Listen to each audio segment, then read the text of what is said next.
So yun mga ka-Mindtech, gumawa ako ngayon ng frequently asked questions para malaman nyo yung mga tanong ng karamihan. So itong mga tanong ng karamihan sinagot natin dito at panoorin nyo mabuti para malaman nyo at magka-idea kayo dito sa expert option. Panoorin nyo to.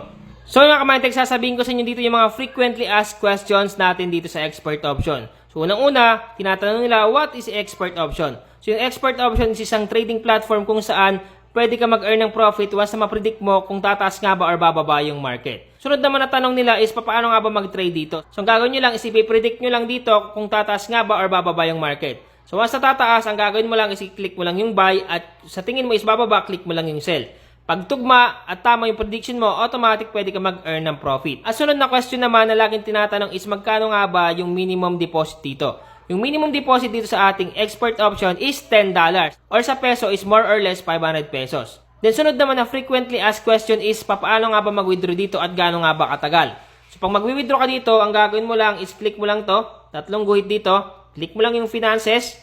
Then pag na-click mo yung finances, click mo lang tong withdrawal dito. So meron dyang GCash, Visa, CoinsPH, GrabPay, PayMaya, and so on and so forth. So kayo na bahala pumili. Then sa tanong naman kung gaano katagal mag-withdraw, based on my experience, wala pang 24 hours is automatic pumapasok na yung withdraw ko dito sa expert option. So para sa mga iba pang katanungan or mga frequently asked questions na hindi pa natin nasagot dito, is sasagutin natin yan dun sa aking Telegram group. So mag-join na kayo sa aking Telegram group, click nyo lang yung link dyan sa may TikTok bio at para malaman nyo yung mga frequently asked questions dito sa expert option.